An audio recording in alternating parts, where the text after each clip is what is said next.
Hello and welcome to another Lattice Training podcast. I'm joined by Fran. Hello, I am Fran and I'm a flexibility coach here at Lattice. And I'm Josh Hadley. I'm also a flexibility coach and we're going to try something a bit different today. So we actually put out some questions to the public and said, give us all of your deepest questions about flexibility training. And we're just going to go through them one by one and try and answer them. It's going to be a huge varied number of questions from the public about flexibility training, and me and Fran being flexibility coaches, we're going to try and answer them. So I reckon let's just jump straight into it. Let's do it. Fran, I'm going to ask you the first question. And actually we had two of these. My hamstrings are as stiff as boards. Help me. And the other one is my hamstrings are ultra contracted. Help me too. So first of all, a question that we get asked a lot, I would say. And it shows because it was the only question that was repeated. So it's interesting to talk about the hamstring for climbing related flexibility because, as you probably would agree with me, it's like the most important muscle basically that we can think about stretching when it comes to improving climbing flexibility. But it is also quite complicated sometimes because it's a really big muscle. So it can be quite tricky to pinpoint how to stretch it properly. Yeah, I was going to add, I reckon the reason so many people have tight hamstrings is not because of climbing, but because of I don't know, sitting, running. I feel like it's a lifestyle muscle. It is, yeah. And if you do any cardio, like running, cycling, can get really tight. So one thing to think about when it comes to hamstring flexibility is to consider it as part of a bigger chain. So one thing that you could do easily to try and improve your hamstring flexibility would actually start by stretching your calves. Because if we're stretching our calves, we're stretching one of the two muscles called the gastrocnemius, and it kind of crosses over the knee. So you can think of a muscle running from your ankle up and over into the knee. And if you can stretch that, it means that you're probably taking away some tension from the bottom part of the hamstring, which will in turn make your hamstring flexibility routine maybe a little less painful, a little bit more easy, and just overall give you a nicer sensation when you try to, let's say, do a forward fold. So when you try and go touch your toes. We talk about this in the terms of facilitation, don't we? Mm-hmm. We know it's not stretching the hamstring muscle specifically, but I think stretching is a lot about sensation. You know, some people find it's uncomfortable and you have that neural tension, don't you? So all we're trying to do there is facilitate hamstring stretching. So actually, maybe it seems a bit counterproductive, but so often the first thing we do is we try to stretch around the calf before we actually, around the hamstring before we start stretching it specifically. And once you take care of the smaller muscles that can be in the way of hamstring stretching, then you could think of your stretching maybe not as much as just a static routine or doing yoga, but perhaps considering doing stretching that requires or adds a little bit of weight. We love talking about tempo stretches as part of a flexibility routine. A tempo stretch is basically like a motion that goes into a rep that goes up and down really slowly. And we would normally use weights with this to increase sort of the ability to stretch into deeper muscles or to help you aid further into the range of motion. So one typical tempo stretch would be, let's say you're working on your hamstring, single leg good morning is one of my favorites. We would place one leg forward and then sort of fold slowly down towards the leg, thinking about maintaining that nice straight spine and then pausing at the bottom to get a little bit of stretch and then coming out of it slowly as well. Yeah, I think if I could give a bit of global advice about stretching the hamstrings, and maybe this actually just relates to any muscle, which is don't look at stretching as like passive stretching or just holding a stretch for 36 seconds, particularly if you feel like really tight and really stiff. I think the idea of exploring things like tempo stretching, contraction facilitated stretching, so like PNF stretching, this seems just to be so much more effective for people which just feel that really intrinsic tightness and the idea that they just can't relax into a stretch. So if you're looking to use stretches that are asking you to relax and then go a bit deeper and then relax and breathe, and you just don't respond to that kind of stuff, I think, like Fran's saying, explore tempo stretching, maybe look at using contractions to facilitate more relaxation, so PNF stretching, or maybe just more isometric stretching, which is trying to strengthen the end range as well. Definitely, I agree that when it comes to stretching, is half of the job is neurological, comes from your brain. So if you don't know how to access that sort of relaxed state in the brain, maybe you can do that through doing exercises that resemble a little bit more strength training, but with a different tempo.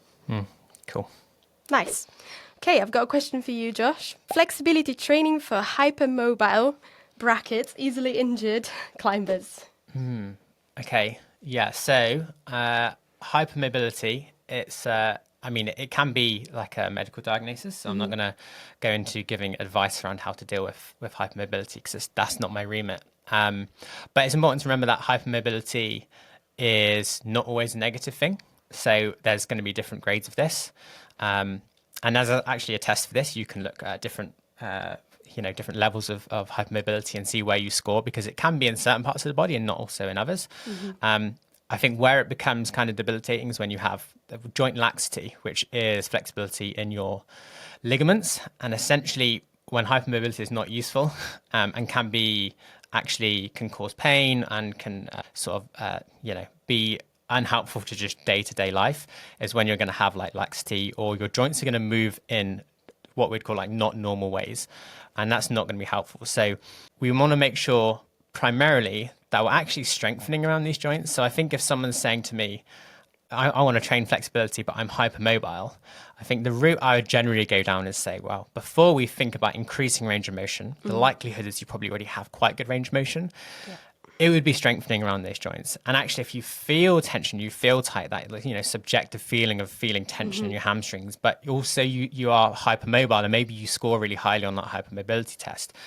Chances are maybe that you feel tight because you just don't have the strength that the muscles are supporting those joints. So they're always working quite hard to support the joints, particularly if your proprioception, sensing that you have this joint laxity where your ligaments are more stretchy than someone else.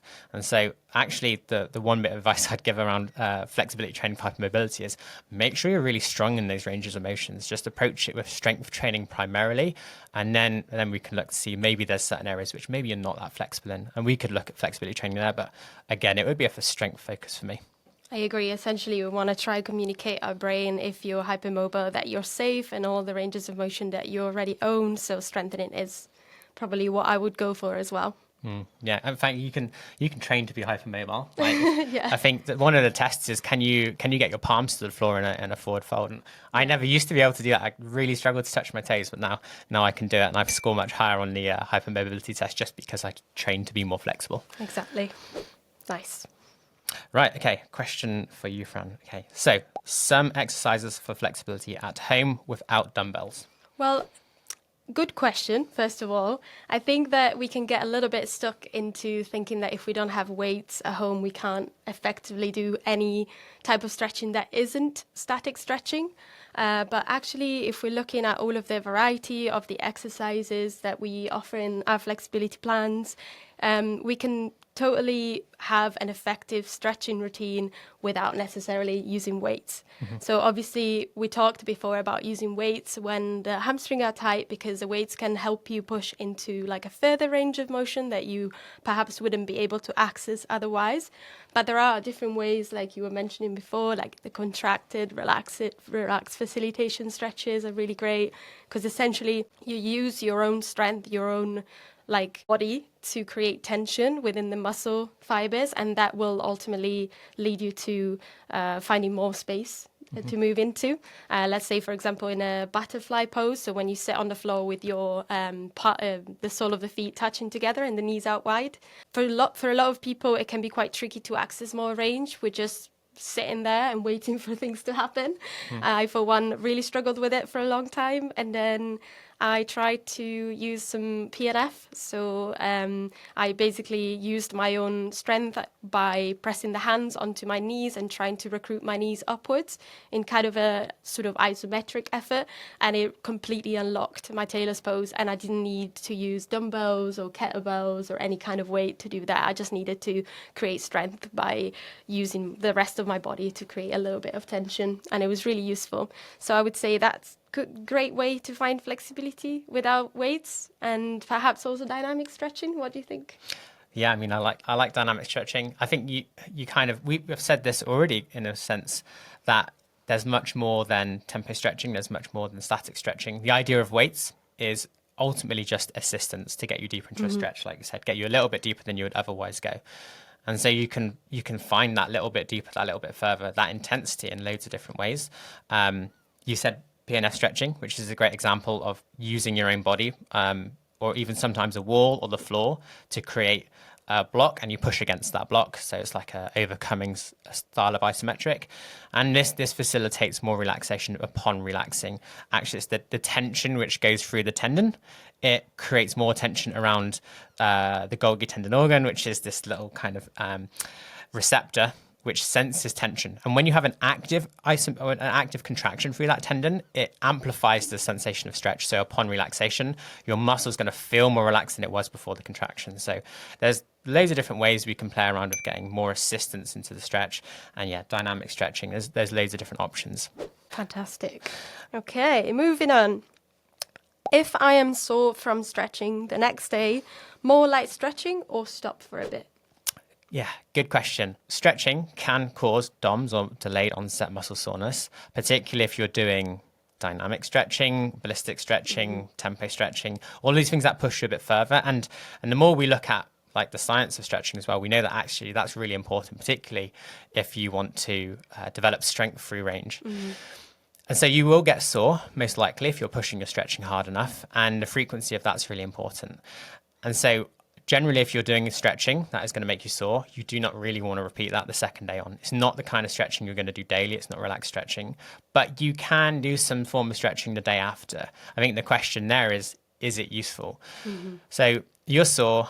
Is the next day on, you're probably feeling a bit tight, and that gives you the sensation of, well, maybe I should do a bit more stretching just to regain my mobility and so that I can move a bit better with this delayed onset muscle soreness. And I think the argument here is, yes, you definitely could do more, but the key, which was in the question, is can I do some more relaxed stretching? So it needs to be really light if you're going to optimize recovery. If you push yourself into hard stretching again, or even strength training when you've got soreness, the quality of that session is not going to be very good. You're probably not going to get to a good range of motion. So maybe it's not effective as a session itself. And yeah, you're going to reduce recovery. So I would say you can do relaxed stretching. It's probably not going to have the biggest impact on your long-term performance. But if it's going to help you move better that day, then absolutely. But you need to keep it relaxed just so you're not impacting that recovery. So yeah, frequency is a really important thing, but it's always balanced with intensity as well. Totally. Like if you're feeling super sore after a session the next day and you want to have a climbing session and you need to gain a little bit of range of motion again, I would say go for it, light stretching all the way. But we are definitely putting the intention before the frequency, I would say, of the flexibility training. Yeah. So you can do a bit light stretching every day. Just go easy on it, go nice and relaxed. Awesome. Cool. Okay. This is a good question. It's going to be it depends, but what are the best flexibility exercises related to climbing? Big and broad question for sure. Great one as well. So I think we can think of flexibility for climbing into two different sort of categories. One would be your goals. So if you have like a specific project, or if you're struggling with a specific move for climbing, that will potentially dictate your flexibility training. And the other one, which sometimes can be kind of like the same in a way, is where your weaknesses lie in your flexibility, or in your general flexibility. So let's say, for example, you are a sport climber and you're trying like a big route where it has only one decent rest and it's like a really wide, high hillock. And the Rambler. Yeah, exactly. Perfect. Yeah. And that is perhaps something that you're not terrible at, but you are really looking forward to sending this project or working on it. Maybe you could choose to go down the route of working something that is already a semi-strength, just to get it to perform for you within your climbing. On the other hand, let's say you just enjoy climbing and there's no specific projects or no specific rush. You perhaps want to train your flexibility more for your well-being or overall life quality. Then I would say that you could start looking into improving first what the biggest weaknesses in your flexibility are. And you could find out what they are by doing our flex assessment, which is available on our website for free. And it would just show you the main muscle groups that we would look into improving for climbing, like hamstrings, adductors, hip flexors, and lats and lower back. Yeah, we kind of break it down into movements, don't we? So you take the shoulder, you've got internal rotation, external rotation, overhead flexion. Is all limited by different muscles. So we're really trying to just isolate specific areas rather than look at climbing moves, for example. But I think, for me, if I get asked what's the best exercise for climbing, then I'm probably just going to say, what do you do? I think we kind of categorize things a little bit like sport climbing. You can generalize a little bit that you're thinking about being more vertical terrain, open hips to the wall. So like the frog pose, like adductors. I think you said butterfly. Yeah, I did. The butterfly pose is like your absolute favorite stretch. Yeah. And I was thinking if it's like that squat position, just being able to get down, just like basic squats. Like a goblet squat, or wait, what's the yoga squat called? Malasana. Yeah, but Malasana it's squat. the same. Like just being able to do that, I think is a wicked skill. That transfers to your high steps, to your glute flexibility, to your ankle flexibility. Pick something that does a lot of things in one movement. Yeah, definitely. Especially if you don't have a lot of time to commit to flexibility training, it's best to just start with one solid exercise and then start to build it on slowly.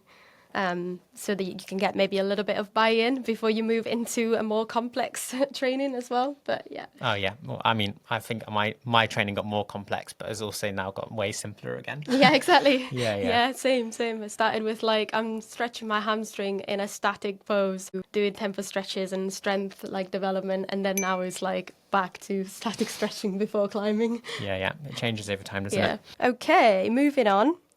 Upper body stretches for climbing. This this person says that they have a lot of effective lower body, but not many upper body exercises. Okay, yeah, it's a good question. So I think if you see a lot more emphasis on lower body stretches just in the climbing community in general, that's because it probably impacts performance a bit faster. Right, so more movement options become available when you have more lower body flexibility. But of course, upper body flexibility is really important. And I think I'm going to go and kind of refer to what you were just saying here as well, Fran, about it depends what you want to stretch in your upper body. So I think when we just reach our hand overhead, which is what most climbers want to be able to do and maintain and be good at, then you need to look at the muscles which might limit that. And so when we move our hand overhead, the pec gets stretched, the lats get stretched, and also the internal rotator cuff. The interesting thing, the pec getting stretched is why that's so important for doing the one-arm pull-up and shoulder stability, because that overhead position stretches out the pec. So this is a strong internal rotator. So I think if you're looking at doing that, I personally would try and pick maybe just 3 exercises which look at external rotation of the shoulder joint. So this is the rotator cuff. I've seen some people with really tight internal rotation, and you'll see a difference between left and right. Myself. If you've ever had a shoulder injury, it's worth testing. But I've definitely seen this in a lot, including myself, like a shoulder that was annoying me for 6 months to a year. And when I looked at internal rotation, it was so different. And so opening up that really benefited me. And I think that's kind of a prerequisite. You want a decent amount of external rotation of the shoulder joint. And then you're looking at the bigger muscle groups like the pecs and the lats. And if those are really tight, that will also limit your overhead movement. And it's super important for how you apply strength as well. If you're in a stretched position, you'd have less crossover of the contractile elements of the muscles, so you're just not strong. And we can improve our strength through range by getting more flexible. It's a super important part of our training. I think the only one I haven't mentioned is internal rotation of the shoulder joint, and you'll see this in mantles. If you ever climbed in sandstone bouldering where you slope your top out, awkward mantles, competition bouldering where you're stemming in corners and stuff. Internal rotation comes into that a bit there too, but I think we're getting a bit niche. So I just look at shoulder flexion first, being able to reach overhead and not be limited by range of motion.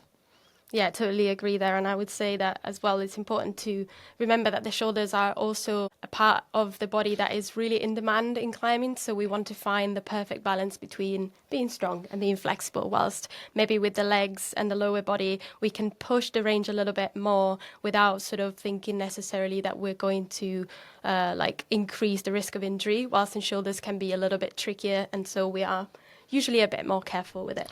Yeah, good point. In fact, I think your question was what's the best exercise, and I didn't even suggest an exercise, did I? I skirted around that one, but you made a good point about the strength of the shoulder being almost more important than the strength of the hip, and that's partly because of the anatomy of that joint is so much more mobile. And when I say mobile, I mean the arthrokinematics of the joint itself. It's a smaller cup, and so we need to have more strength around that to make sure it's stable. You'll hear loads more shoulder dislocations than you do hip locations, and that's because the anatomy of that joint is just able to go in more ranges of motion, and so you want to be really strong there. So if I was to give one exercise that I really like, is a modified dumbbell lat pullover. And if you just Google dumbbell lat pullover, you'll see a lot of bodybuilders doing this exercise. You just lay on a bench and you'll probably be perpendicular to it. So it's just your shoulders resting on that bench, and you offer the weight behind you, and it pulls you into overhead shoulder flexion with weight. And so you can do tempo stretching here. You could just hold that weight for a 30-second stretch if you wanted to. Feels pretty awesome. Yeah, it's really nice stretch through the mid back as well. Like you can get thoracic extension there. And if you ever want to like explode out of a dyno, you want to be able to go through extension, not just in your shoulders, but through your spine, through your rib cage. I think that I love that exercise because you can make it more of a range flexibility exercise. So you're looking at just more longer holds, slower tempo, lighter weight.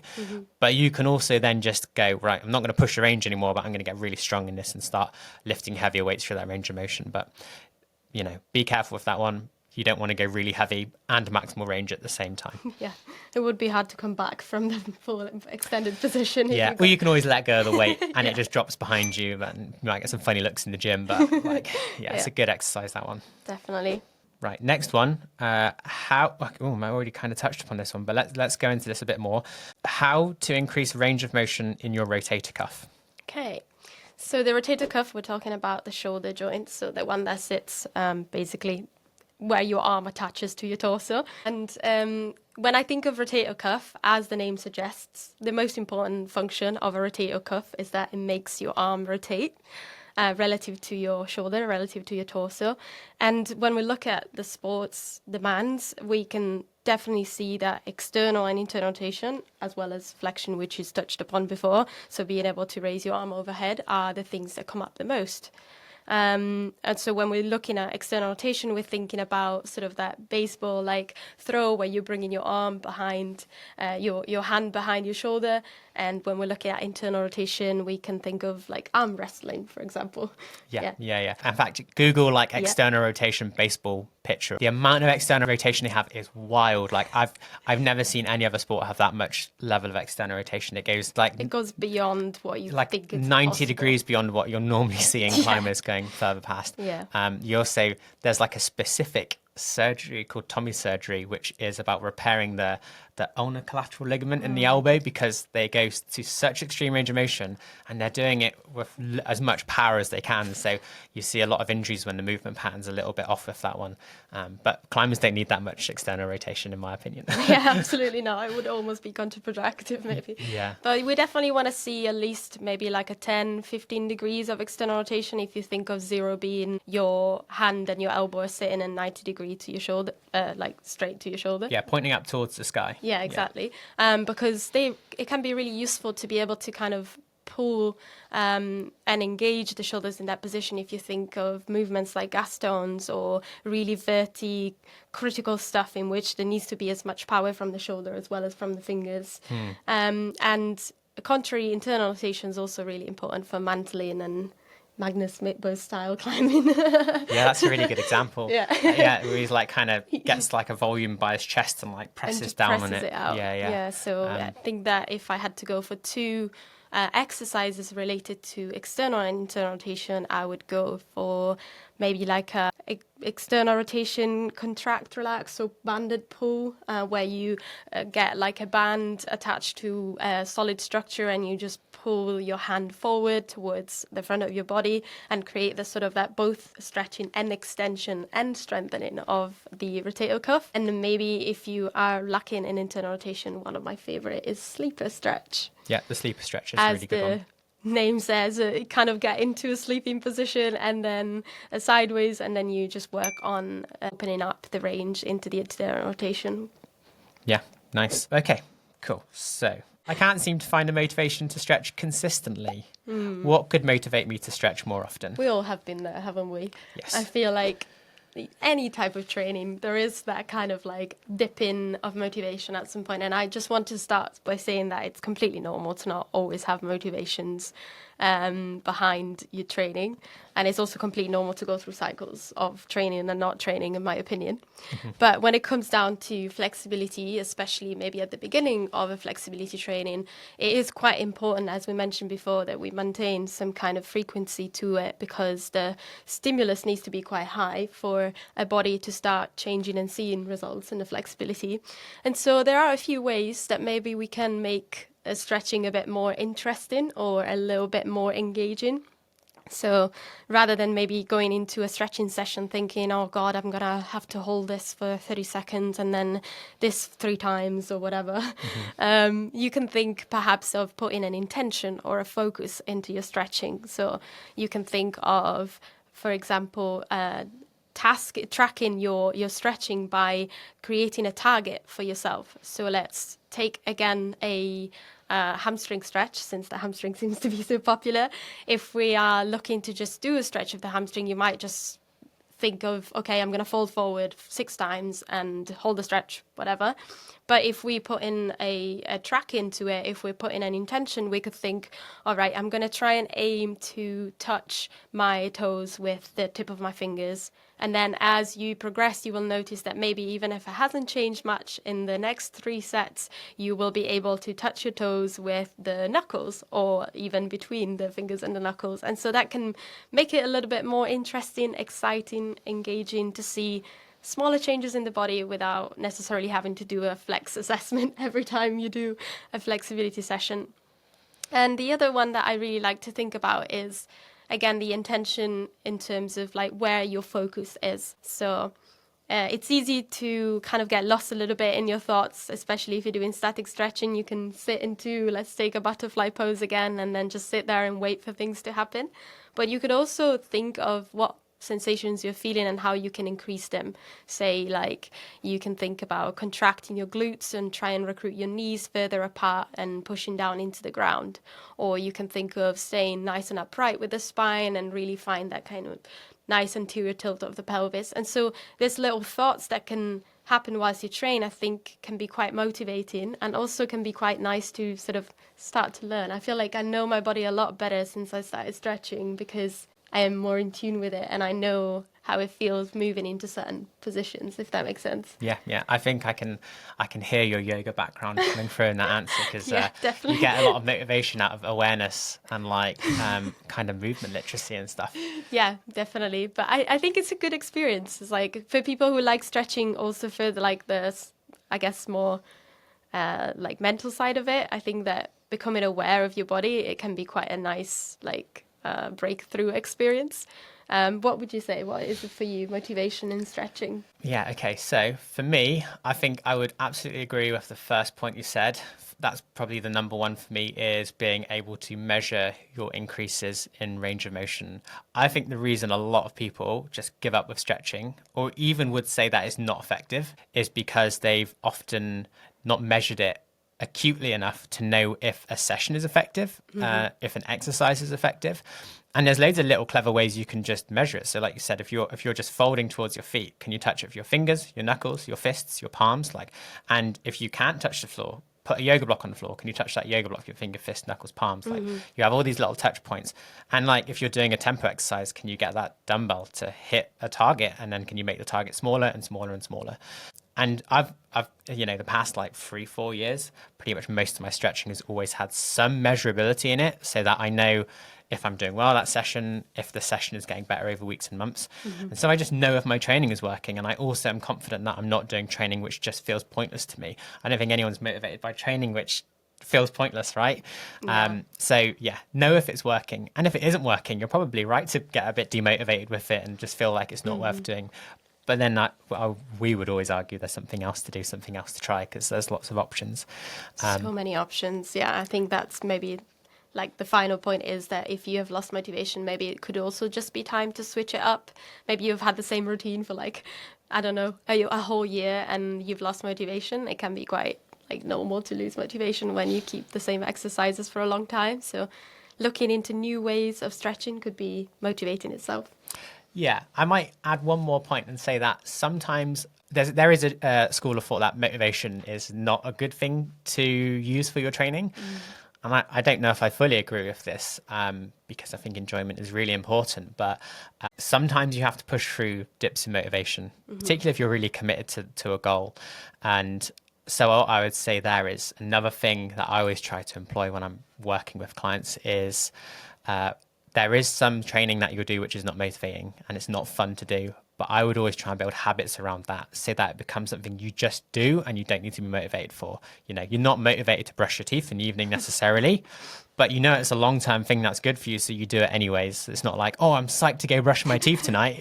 So you're not going to necessarily feel that about your stretching sessions. But if you can have that carved out in the evening or just as part of your warm-up, as part of your cool down or something, and it just becomes a habit, then you don't need motivation for it. It's just something you do. Very true. Very true. Right. Can you train flexibility and strength at the same time? Of course, you can train flexibility and strength at the same time. And I think this is where perhaps a lot of people are still not going wrong, but perhaps they still have misconceptions of flexibility training. Maybe coming from a yoga background, where I've came across so many people that just considered stretching or flexibility training as like static stretching or isometric holds. And whilst these are, can be really beneficial, it's not necessarily the only way. And what we have seen with climbers specifically, or sports that demand to be strong and flexible at the same time, strength through flexibility, strength through range is like almost fundamental. Like we would not give out a flexibility training plan without considering whether the client needs to also strengthen the range that they're working with. Yeah, I mean, that's ultimately bridging the gap between training flexibility and applying it to our sport, right? Exactly. So, the short answer is yes, you can definitely train flexibility and strength. And the way that you do it is to apply more intense stretching, more intense exercises to your flexibility training. Like we mentioned before, tempo stretching with weights, or contract, relax, facilitated stretching can also be quite useful, especially at like the super short or the super long ranges of muscles. And generally just considering flexibility training as an active motion rather than a static one in which we use gravity or external forces to feel the stretch. We want to really think about being able to find the stretch by actively engaging our muscles, and that's how we can, more or less find strength through range. I guess that's the easiest way of saying it. Yeah, to make the strength part of that more nuanced, is there's two sides to the joint, there's two sides to the coin, because we want to be strong in lifting. There's the lifting or shortening side of the joint. So if you're picking your foot up for a high step, you want your hamstrings, potentially your glutes and all those muscles, to lengthen without resistance. You don't want that internal resistance to stop you from getting your foot up. And then there's also the strength of your hip flexors, which is the shortening side of the joint. So you want to be strong lifting, and then you want to be able to strong standing up on that foot when your muscles are lengthened. So there's two sides of that strength, and we want to be strong in both of those. And that's typically what we train in both of those. So I think I'd add one bit here with the strength element, which I think maybe people get wrong sometimes as well. As I said before, if you just get longer muscles, your strength kind of shifts to longer muscle lengths. That's super important. Powerlifters do that, or strength training people do that. If you see people doing deficit deadlifts, they're training to get stronger in a conventional deadlift because they can pick up the weight from deeper. It's going to shift their strength further down so that the first portion of that lift gets easier to do. But the other side of it is just getting really strong by doing isometrics or doing, tempo stretching. But what you need to be careful for is you don't want to train at maximum intensity and maximum length at the same time. I think that's risky. I think you're going to get too much muscle soreness. I think when you're going to maximum lengths, be understanding that your muscle is not strong when it's at maximum lengths, so you don't need much weight and you don't need to go too heavy. You're going to gain control. You're going to coordinate the muscle at those lengths. You're going to shift the length tension curve, and that's all really important. And then you can lift really heavy and change strength and flexibility at the same time, but you need to understand that you're probably not going to get maximum range if you start lifting heavier weights. In fact, maybe you shouldn't be going maximum range. You can almost tell, right? Because if you get like a weight that is a little bit too heavy for your full range of motion, you feel really protective around your joint. Like you almost don't want to let go or relax into the position deeper. So that might be a good tell sign to go a little lighter with your weight. If you feel like, let's say, for example, you're doing a pancake rep in which you straddle with your legs and fall forward towards the ground with like a 15 kilos behind your back, and you get only like halfway and then you start feeling all of your muscles contracting, it's probably because they're trying to protect you from getting injured or going further. And if you diminish the weight and you are able to go further, then it's a sign that the 15 kilos are definitely too heavy. Yeah, that's so right. It can go the other way as well. The strength focus can get in the way of your flexibility focus and vice versa. Okay. Is it necessary to warm up before a flex routine? Is it necessary? Yeah, okay. I like this question because there's nuance to it. Is it necessary? No. That's the short answer. Is it beneficial? Yes. If you can warm up for stretching, you will have a better session. The amount you need to warm up is going to be individual. Too much is going to be negative. Your muscles don't like stretching if they're tired, so that's why you don't really want to have a good stretching session after a 30-minute run. Maybe after warming up for like 3 to 5 minutes, that's fine. But ultimately, I don't warm up that much myself. And if my clients ask me, do I need to do a good warm up for this? I'll say, do whatever you think is necessary for your warm up. But generally, I won't spend more than 5 minutes on it because it becomes a huge barrier to training. And maybe this comes back to the motivation question we had before, is remove all barriers, remove exercises you don't like. That's a big barrier. And when people feel like they need to do a big warm up for a session that, or maybe you're already not that psyched on, it just adds another barrier to exercise. So what I always suggest with the stretches is always add one set of that stretch in, which is basically just to relax into it and open up that range of motion. The first set's never going to be that good. If I'm in a pancake and I do my first set of pancake folds, I'm not going to reach my maximum range, and therefore I'm not going to have time under tension built up at long muscle lengths, which is required to improve my flexibility. And so I'm going to do one set just to essentially warm up that specific position, and then I'm going to do a second set and maybe a third set. And so I think it's important that you do some warming up. You need your stretching to be effective, but I wouldn't suggest that you need to do like a long general warm up. You need to do a pulse raiser. You need to move everything. So generally my take on this is do a little bit of cardio if you want to get your muscles warmer, your core temperature up. I generally skip that because I think it's just a little bit awkward to do in the house. I'm not going to do star jumps. What I generally do is I do like Cossack squats and split squats. So I'm doing an active movement with just body weight, and I'll do enough reps that's going to make me feel warm. And I might do a couple sets of those too. And I can do that within a few minutes, and then I can go straight into my exercises. Something we mentioned earlier as well is like calf stretching for hamstring stretching. I'll do stuff to facilitate the session as well. Like if I'm going to do some hamstring stretches, I might stretch my calves.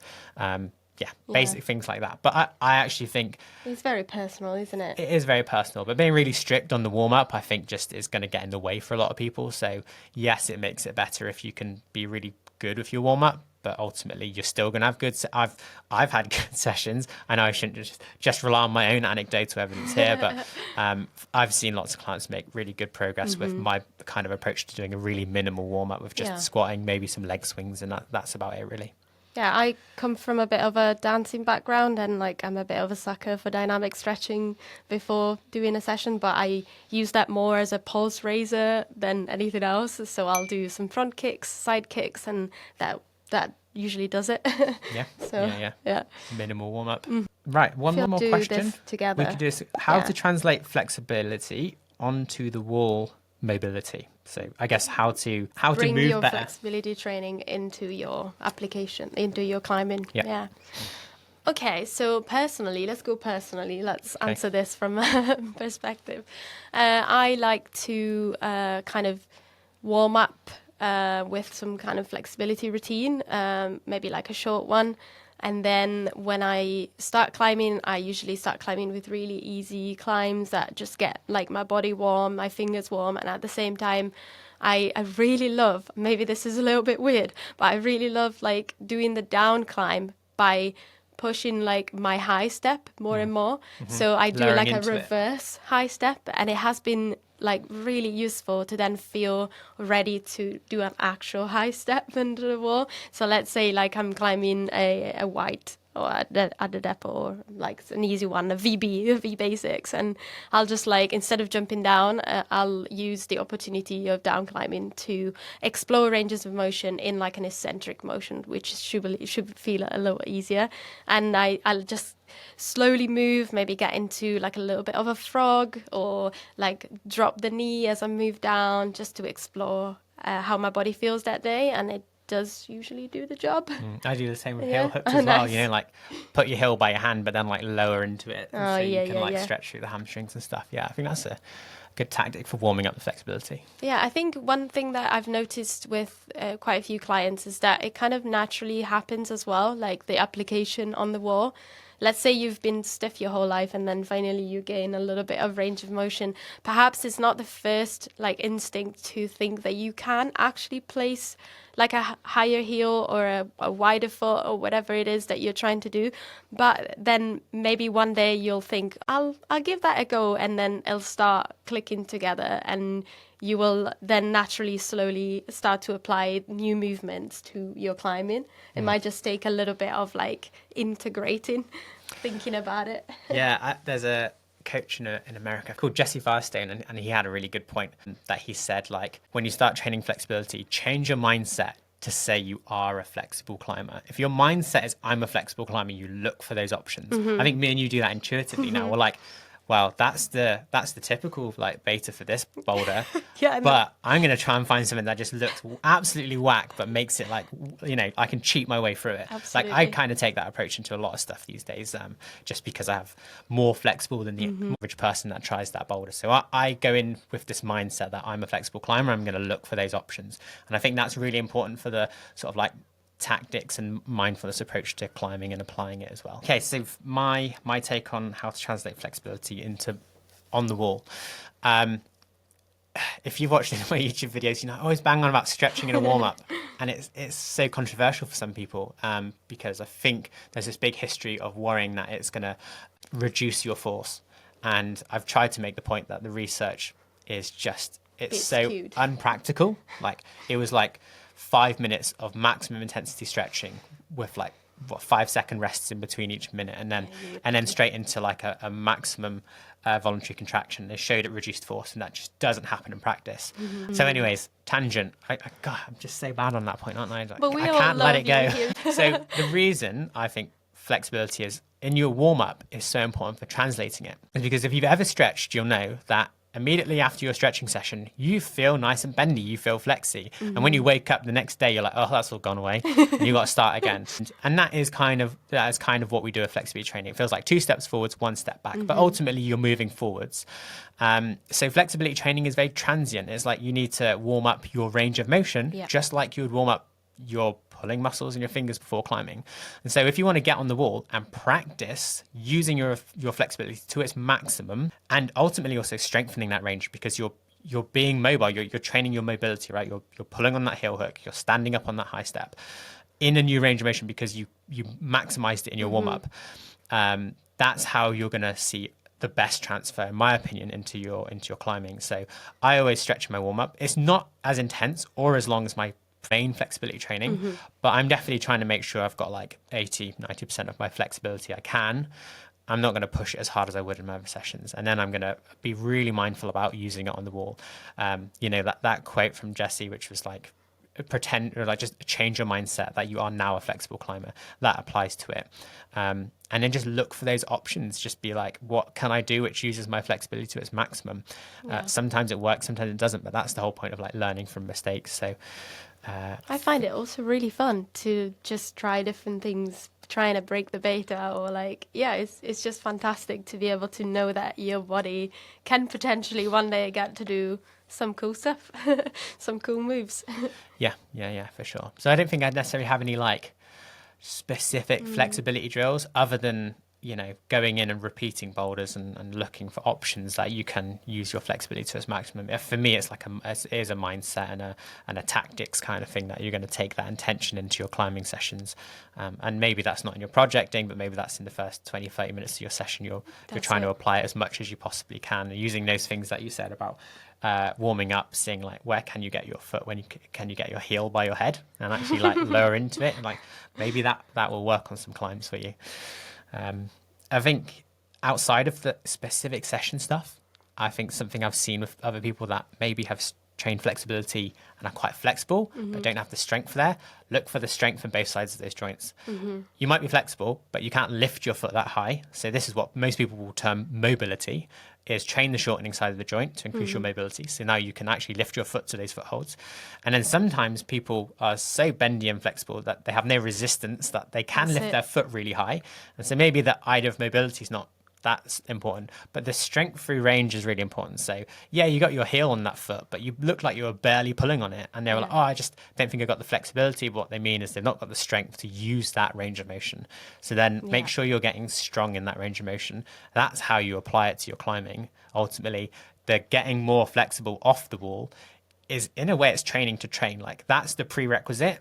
Then you get strong in that range, then you apply it to the wall. So it's kind of a little bit periodized in that sense. And that's just an ongoing cycle through flexibility training. Yeah, absolutely. Well, we've done really well. That's a good place to leave it there. Yeah. Right? A little bit of rambling, a lot of knowledge, hopefully, to take home and move it on. Yeah, so if this goes down well and people like Q&As and we don't ramble too much, maybe we'll do another one in the future. Yes. Cool. Thanks for listening. See you next time. Bye.